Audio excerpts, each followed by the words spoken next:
All right, welcome back to another episode of the Carter Cast. I'm your host, Carter Bond. With me is the four-man football crew. Once again, for the last time this season, it's Grant Farley, it's Connor Sparrow, it's Dylan Wilkerson, recapping the Super Bowl. Chiefs win 38, Eagles 35. Who wants to start first? Let's just get right into it. We're on a time crunch today, so who wants to start first? Connor, you want to go? Yeah, I'll take a quick little victory lap. Favorite play of the night, Octopus. Oh my God, electric play right there, Octopus. I texted Carter when the Chiefs went up 8. I was like, I'm feeling Jalen Hurts getting on this drive. Sure enough, they go down. Devonta Smith, long bomb catch. They sneak it in from the 2-yard line, which was, I guess predictable, but still 2-yard line a little far out. I was excited, and then he runs through the 2-point conversion. So that was cash, and then 4th down conversion, longest one, over 2.5 yards. Everybody in the TikTok comments saying, you misread the bet. You know they have to convert it, right? Yeah, I know they have to convert it. I understand that when I bet it. So that easily hit in the first half on a 4th and 5. Thank you very much again, Jalen Hurts. And it sucks the Eagles lost. I wasn't really pulling for him. I was on him a little bit. Maybe not as much as Galileo in the bottom right of my screen, but overall profitable night for me. So quick little victory lap. All right. Grant, you want to take a victory lap? I'll take a small victory lap as well. Not a crazy victory lap, but a pretty good one as well. Dude, shout out Connor, by the way, again. I know we talked about it off the podcast and the Octopus play, but that's like almost on par with the Mormon moneyline parlay that we've hit this year. Like that's how crazy that play was. Mine weren't as crazy. Like I said, I hit the 2-point conversion at any point, the successful 2-point conversion. So I was with you on the Octopus play. We were both, cheering like crazy for them to get that in. So that hit. The plus 500 odds one of Kadarius Toney anytime touchdown, Chiefs win. That was pretty dope too. Or I've got to say that was a fun play to make. Had some good money on that one as well. So that made up for the misplays of the Chiefs having their longest touchdown, but did not hit. That was rough. I thought for sure that was going to happen in the game. It felt like it was, but it just never materialized. Right? The Eagles took that one away, and then of course, like I mentioned, the first touchdown with Kadarius Toney, we did not get that. It was always Jalen Hurts. But overall, it was, very profitable night because of the plus odd plays that hit. So very, very happy with the result. Actually didn't end up playing anything on either side. But like I said, what kind of did with, I guess, the double result of Kadarius Toney anytime touchdown, the Chiefs win. So a little bit right on that. But super fun game, man. Like, just what a game. So I'll take a small victory lap there. But, man, it was awesome. I'll take a victory lap real quick, too. Chiefs. It was always the Chiefs. You don't bet against Patrick Mahomes. You don't bet against the team that's already been there. Big time game for the, who's got more dog in him, even though Jalen Hurts played out of his mind. We'll talk about that in a second. But first off, the night started unreal. Tails. I told you. I went for my revenge game. I said tails. Oh, Darwin Núñez. Oh, you damn. Sorry. Liverpool Everton's on right now. We're having to do this at the worst time. Season's over. Season is over. Coin toss. When I saw it, I was so confident when she flipped that coin. I was like, man, Billie Jean King ain't here to ruin this one. So shout out. I don't even know what her name is. Sweet lady. Thank you for flipping tails. Thank you, lady. You knew it was gonna be a big night from the coin flip. Yeah, once I knew it hit tails, I looked at everyone that I was watching the game with. I was like, we're in for it. And I'll go into one of my other things I had. I don't know if anybody saw the article on CarterCast.com. I posted a bunch of our plays on there. I had the Super Bowl squares first half. I had Eagles 1, Chiefs 4. Eagles 1, Chiefs 4. That field goal at the end cost me a plus 7,500 hit. So that's rough. But no, Chiefs win. Chiefs win. We were dead on. My score prediction was 35-32, ended 35-38, so I'll take a victory lap on that one too. But it's time to talk to the certain person, a.k.a. Galileo, that said Eagles were going to win by double digits. Yeah, I think, everybody can be wrong once in a while. I don't know what to say. It was a great game, and watching the beginning, I was like, okay, this is just going to be insane. It's just they're just going to run away with it, and it never happened. I do want to take a victory lap because I still have things to take victory laps for. Number one, Mahomes was not 100%, and we had that discussion. We had that discussion that extra week was going to help, and it did not. And when he went down, it didn't, because it didn't. How did it help? He was still out there limping like he was 2 weeks ago against the Bengals when it happened. Then he got a horse bill and he was fine the rest of the game. Second half, he went 13 for 14. Right? Yeah, he went 13 for 14 throwing in the second half. I think he was fine. He didn't look fine. And he had the longest run by a quarterback in Super Bowl history on a bad ankle. I didn't He know was that. fine. That's incredible. We also could workshop the take that maybe he was faking it too, but That's where you need to spin zone this. yeah, maybe he was faking it and he just wanted the extra MVP votes and all that fun stuff. There was something I was going to bring up. What was it? Oh, you said something about betting the Chiefs or what? They've been there before. I'm always going to bet the Chiefs. They've been there before. You're suffering from recency bias because you're neglecting to remember the time they lost in the Super Bowl to the Buccaneers and the time they lost in the AFC But Championship. Brady had been there before, so that negates it. But so had Mahomes against the 49ers. Yeah, I know. That's what I'm saying. It didn't matter then, but we're talking about last night. Jalen Hurts hadn't been there. Okay. Well, Carter did mention the fact that like he had blown like the big games. Now, in no way, shape, or form was this on Jalen Hurts. No one is saying that, right? No one believes that. He played an incredible game, but that was he did fumble it. He did fumble it. Okay, come on. Without the fumble. Mishap. That was his one mishap. Other than that, he played a flawless game, let's be honest. But like he played a flawless game, unbelievable. Like he arguably almost could have been. He would have easily been the MVP, no doubt. I mean, 3 rushing touchdowns. Are you kidding me? That beautiful throw to AJ Brown, Devontae Smith, that big catch there. But that fumble ultimately was the difference because they had all the momentum right there. They were driving down the field, and like that's such a bad fumble. I understand he played an amazing game, but you can. What? Didn't they score after that, though? The Eagles right after that drive? Maybe they did, but they were going to go up 21-7. True. I don't know how often this happens, but I think if you take away that fumble, you could make a legitimate case for Jalen Hurts being the MVP even if they lost. Like 3 rushing touchdowns, that's a big deal. Plus the passing touchdown. Jalen Hurts surprised me with how well he played. I did not expect him to do what he did. Incredible. I would battle back to that by saying I would agree with that if Patrick Mahomes maybe threw a pick or two or like made a crucial mistake himself, then you could go the route of, man, the Chiefs team really won and like Jalen Hurts should have been MVP, whatever. Mahomes didn't really make a game-breaking mistake. He actually made plays in the fourth, so I think that's ultimately why he got it. I feel like if a guy from a losing team is going to get an MVP, he has to be head and shoulders above everybody else, and somebody like maybe the leader on the other team has to make some sort of mistake. You know, I feel like it's got to be hard. Like I always go back to the LeBron in the 2018 finals, or I don't even remember what year it was, and they lost, and everybody was like, "Oh, he should have been MVP anyways." And I get it, but like ultimately, they're going to choose somebody from the winning team. I feel like it's hard to make that case. Yeah. Now, are we going to talk about the holding call? We'll talk about the holding call real quick, but kind of with the holding call, the Eagles defense got exposed. Full-blown exposed. No sacks. No sacks. I mean, hardly even pressured Mahomes. Mahomes wasn't running for his life like we thought he might. Everybody and their mother, I almost did it too. A last second I backed out was on Hassan Reddick to record a sack at like minus 180 at some books. They just got destroyed in that second half. Andy Reid put on a clinic at halftime. I don't know what he did. I don't know what happened, but he put on a clinic in that second half. And a lot of their calls in the red zone were pretty money too. The Chiefs. Yeah, bro. I mean, look, those Brigham boys, those BYU boys, they make them different, okay? Let's be honest. On offense, that's the one thing we got down to a clinic, and Andy Reid is one of them BYU boys. So, yeah, bro, his offense in the second half specifically was like an absolute masterclass. It's not – I don't know how – because, like, the whole thing about offensive coordinators and the reason why people are so up and down on them is, like, if it works, you're a genius. If it doesn't, you're an idiot, right? That's kind of how it goes. But it feels like with Andy Reid, every kind of more risky type of play that he calls – it's perfectly placed in a position where the defense is like, it's been like almost like set up for that to be successful. It's not just like, I'm going to do a trick play just to call a trick play. It's he's setting up through different ways of moving the defense's eyes. So like, I don't know how he understands the flow of the game, but he has mastered the flow and art of calling an offense and just understanding where those pieces need to be, right? Like him and his offensive corners, like it's just incredible, man. The masterclass they put together is just beautiful. Yeah, no, it was, I mean, what were you going to say, Dylan?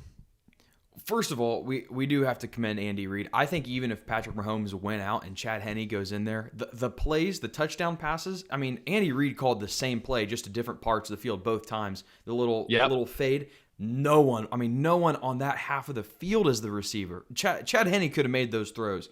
And it's, we can make the case for Mahomes. He played great, but I mean, it really goes to Andy Reid for his play calling on the offense. Now, I want to ask, what does this game come down to you guys? Because obviously it was a very close game. We have a missed field goal by Kansas City. You have the scoop and score that Kansas City had as well. And I'm looking at the stats. What made me think of it was, Carter, you had said that Kansas City exposed the Eagles' defense. On paper, they really didn't do much better than the Eagles did on offense. The Eagles had more yards, more passing yards, more rushing yards. So in this close of a game, what was it that made the difference?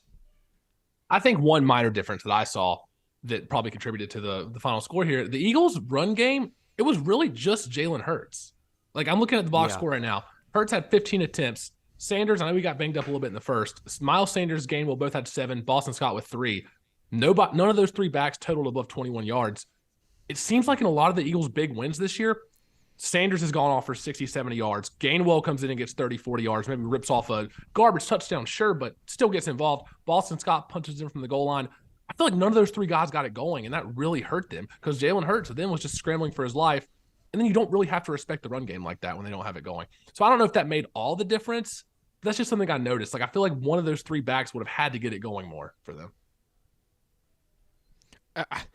I don't – honestly, the difference was who had the ball last. Like, obviously the Eagles had the ball with like 5 seconds left, but like who had the ball with the time left remaining? The Chiefs, you don't say this often about an Andy Reid team, but clock management was perfect, even though I think the Eagles had like 42 minutes of possession compared to the Chiefs 18. Well, like Andy Reid dominated the clock management. And at the end of the day, it really came down to when it's those offensive games like that, it's who's got the ball last. Who's got the ball last, they're going to win the game. And that's what it came down to, even though that now we can get into the holding call of it all. Is if the holding call, if they don't call the holding call, then there's like a minute 30. Chiefs are probably up 3 if Butker makes the field goal. And then Eagles have a chance to go down and kick a field goal to tie the game, take it to overtime, or score a touchdown. 100%. I think we touched on it a little bit. I do think Andy Reid is a factor in this game. And I know we talked about that before the game started, like how much of a factor would Andy Reid and Patrick Mahomes having been there and doing that? I do think it factored into the game. Like I said, I think there's a flow to a game, and the higher the stakes the game is, I think it matters that much more that you understand the flow of the game and you understand where you're at and how you approach each and every play. And I think we saw a masterclass from Andy Reid. So I do think he was a massive difference. I really do. I think the reason why they were in the position they were in is because they didn't panic. I think a lot of teams going down 10 like that at half would have panicked, would have kind of, gotten out of their rhythm and tried to do something that's above them. And to be honest, they came out and I think they were humble enough to switch some things up at halftime. Maybe not a lot, but just enough where they were able to take advantage of something they saw from the Eagles defense. And they just abused it, bro. They just abused it. I mean, they scored on every possession in the second half. If that's not like domination on offense, I don't know what is. The other thing I wanted to mention too is we always people act like, oh, why do you care about midseason trades? Like, oh, this guy going for a 6th rounder to this team. Like, why does it even matter? Last night proved that these random stupid trades that we think are meaningless, Kadarius Toney for whatever, a 3rd or 4th round pick, those trades matter in the end. Kadarius Toney changes that game completely. The longest punt return in Super Bowl history. He gets a touchdown too. He made a huge difference in that game, and that's why those trades in September and before the deadline really do matter. Even though you're like, Kadarius Toney's injury prone, it's not going to matter. It truly mattered, and also the draft matters. A lot of rookies stepped up last night and made insanely big plays. Sky Moore with a touchdown. Isaiah Pacheco was a 7th round pick, and he dominated last night. I was actually about to go into that. Number one, I wanted to touch on what you just said about Kadarius Toney. It feels like when these really contending teams make these deals, people tend to overhype them. And they're like, oh man, Kadarius Toney, you're giving Mahomes another weapon. And maybe he's not as good as they were hyping him up to be at the time of the trade. But that's why they get these players is the chance of making these plays in a big game like the Super Bowl or a playoff game. Those are difference makers. If they didn't have Kadarius Toney, that punt return's not getting taken back that far. That's the bottom line. That's why they get these players at the deadline or midseason, whatever it may be. And also the draft does matter, Carter. You hit on it perfectly. Pacheco last night, I thought, played a huge game. Imagine coming into the year and everybody was like, oh, Clyde Edwards-Hilaire's the guy, blah, blah, blah. Nobody even knew this guy's name. He played huge last night. 15 rushes, 76 yards, punching him from the 1-yard line. He just played poised, it seemed like. There wasn't any rookie mistakes. And it feels like you shouldn't be able to get that from a 7th rounder. It feels like a steal. It obviously is a steal, but in the Super Bowl, I don't know. Yeah. It was pretty cool to see. And a Rutgers guy, no less. That's like a Big Ten bowl win. That's what I'm Yeah. counting for. I forgot Rutgers played football for a minute. 3 Michigan men on that Chiefs roster. So I think there's 1 Ohio State guy. Do BYU guys. 0 North Carolina guys. So after the game, Chiefs win, obviously. What does this mean for Patrick Mahomes' legacy? If he retires today, is he a Hall of Famer? Yes. I'm saying yes. He's had the best start Yeah. out of any quarterback that I could think of. I think he's got to go a little longer. But we got to be setting his over/under Super Bowls at 4.5. I think maybe 5. Yeah, it's probably 4.5 or 5, right? Somewhere in that range. If you're looking at If the he ratio, retired today, I think he's a no-brainer Hall of Famer. well, people always make the case with like they split up Tom Brady's career into like 2 or 3 different careers, and they're like, oh, he's had 3 different Hall of Fame careers. Well, Mahomes has had 1. It seems like after this win, after this Super Bowl MVP, it seems like that's 1. That's good enough for 1. So, if the ratio stands true, he's got 2 and 5 years as a starter. That's pretty good. He makes the people around him better. That's like he can go. He lost Tyreek Hill, and that's a huge loss. He was such a fast guy, and he goes in and he does it with I don't want to say I guess misfits like Juju Smith-Schuster, Kadarius Toney. He does it with misfits and he wins. Lesser supporting cast. Yep. Yeah, and I think it's both Mahomes and Reed, but I think Mahomes could do it on his own. That's what I was going to bring up, though. Is like, how long can you keep that nucleus together of Andy Reid, Patrick Mahomes, and at least Travis Kelce or one or superstar? I think you do need Kelce, or you're going to have a home run hit somewhere else because those 3 are, I feel like, non-negotiable for a type of dynasty run. It really feels like that. Okay, but what does this mean for the Eagles now? Because we always see the Super Bowl hangover. Like the Patriots, obviously, they were able to bounce back. The great teams can bounce back. I think the Bengals are a great team. They were able to bounce back this year. They are right there at the AFC Championship game. We usually see team after the Super Bowl just hell breaks loose. Like the 2016 Panthers. Everything that could go wrong goes wrong for a lot of teams after a Super Bowl. What happens to the Philadelphia Eagles? Because they're losing their offensive coordinator, they're losing their defensive coordinator, and they're probably losing a couple guys on their roster due to contract issues. What happens to the Eagles next year? First thing, I think they got to pay Jalen Hurts because I think they found their guy, but then they have to figure out how to construct the roster around him with that huge pay increase because you got to think about it. This year, he made barely over $1 million. Chad Henne made $2 million, and he played, a few snaps this year. And then retired off into the sunset. Good for him. But Michigan guy, yeah. But Jalen Hurts, only made a little over $1 million this year. They had some room to play with. They had some cap space to play with to sign these guys, to get Hassan Reddick, to get, these different guys. They got to pay him the big bucks, and then they have to figure out how to build that team back around them, which is difficult. So I'm curious to see what direction they go in. I don't think they're a lock to make it back to the Super Bowl by any means, but I think they'll be competitive. I wish I could answer. The number one job that I would be awful at is NFL GM because I do not get building a roster. I don't get the draft. I don't understand the trading. I wish I could contribute to this conversation. The one thing that I would take away is I think we talked about no experience. Sirianni has the experience now, and Hurts has the experience now. So if they can build off that, I can't speak to the personnel, who they need to get, who's going to leave or whatever. For the life of me, I love numbers. You could explain cap space to me for hours and I would never get it. But I do think that they have experience now and they can use that going forward. The NFC normally not as strong as the AFC, and they have an easier path to get back to this spot next year. Yeah, in theory, that's exactly right. I think I wonder to what amount you feel comfortable paying Jalen Hurts. Like, is he over $100 million and everyone feels good? Yes. Like you're 100% over $100 million and you're like, that's what he's worth, and like that's what we're paying him. He has to be in that range of Kyler Murray. He has to be. I mean, if you're Jalen Hurts, you're not taking a dime less than Kyler Murray. Yeah. Who would you rather pay, Lamar Jackson or Jalen Hurts? That's a good one. That's tough. I would say Jalen just because of the injury stuff with Lamar. Yeah, probably. I don't think it's very. Like, it's pretty close, but I think I'm going Jalen Hurts too. Us saying that before the season, bro. Imagine the type of reaction you get on TikTok on that kind of, before the season started. If we had all 4 of us said like, yeah, we'd feel more comfortable paying big kind of money to Jalen Hurts over Lamar Jackson. I mean, that's insane what we just said, but it's true. Yeah, I think I would rather pay Jalen Hurts over Lamar Jackson, which is like insane to think about. Looking forward to next season. The Chiefs are the favorite at 6-1. The Carolina Panthers plus 5,500 to win the Super Bowl. They're not too far down the list, dude. They're not that far down. The Saints are going to be favored in the NFC South. I know this is awful. We're talking in February. We're talking about a year from now. Who wins the Super Bowl next year? Do the Bengals have to pay Joe Burrow this year, or is that next year? Next. So they don't have to pay him this upcoming year. Yeah. Then they're still going to be there, bro, because they don't have to. They don't have to pay a lot of money to the quarterback. They're still going to be in the mix. That's probably my dark horse, which I guess is not really that much of a dark horse anymore. But they're probably up there. But when you always have the Chiefs in play, like you guys said, the AFC to win the AFC Championship is so hard now because you have the Chiefs are always going to be there, right? They're always going to be, especially with that trio like we just talked about. Oh man, dude, that is tough. That's tough to say. After what I saw this year, it wouldn't shock me if the Chiefs are right back.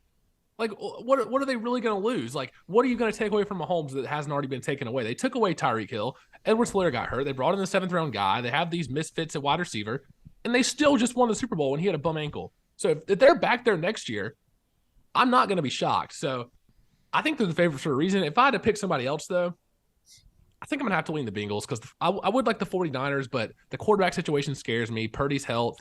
Trey Lance, we still haven't seen yet. Jimmy G's gone. You have to have a quarterback to win these big games. So I think Bengals is my early prediction if I had to choose. 100%.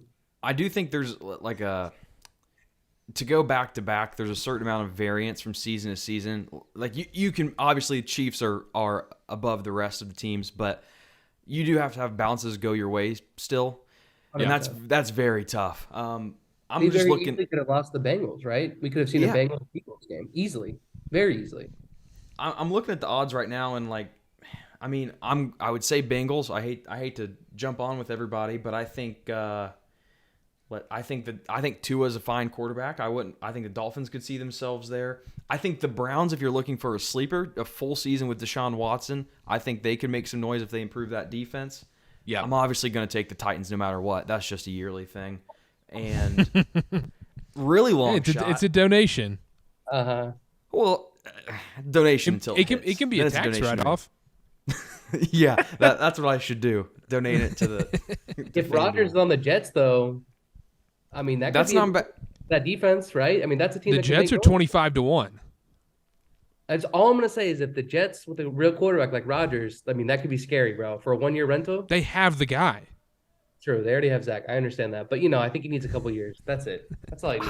I don't want to get off the rails here, but I don't know if you want Rodgers. Rodgers just seems like he sucks the life out of every lot. Well, I guess he's only been in one locker room, but bro, have you seen Jets fans, bro? They'll take literally anything, bro. Greeny on Get Up, all he does is talk about Rodgers going to the Jets. You know all about that, Connor. He's delusional.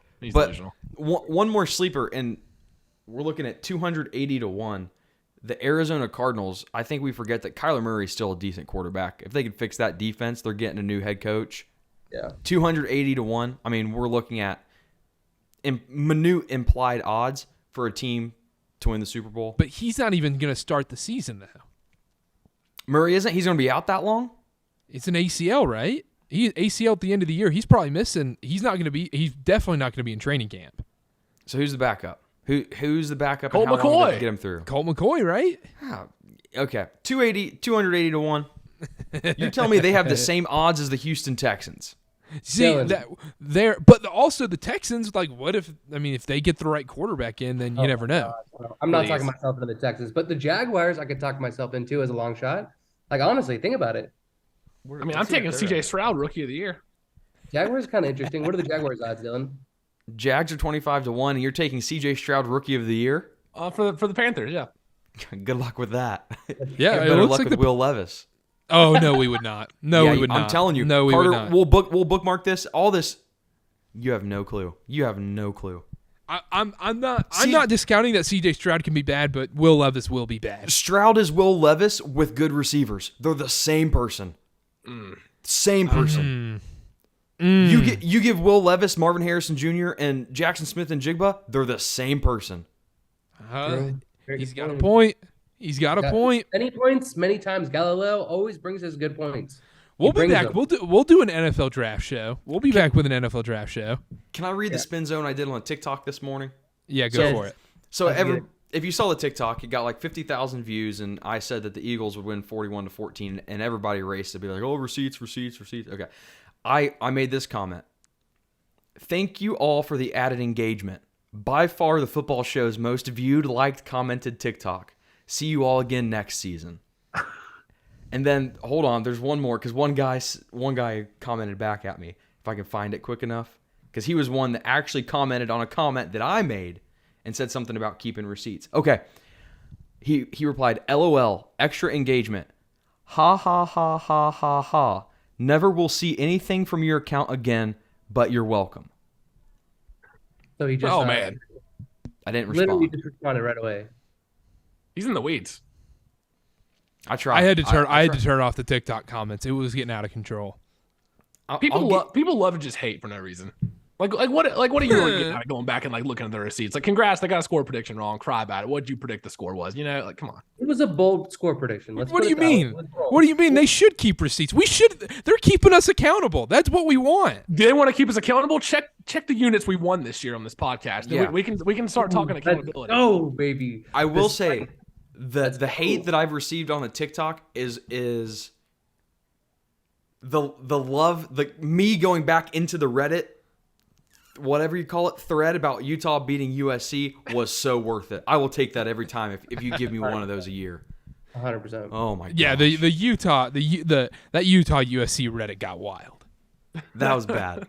That was bad. And then, but we got to wrap up here. We got a time crunch. So, boys, thank you so much for coming back on.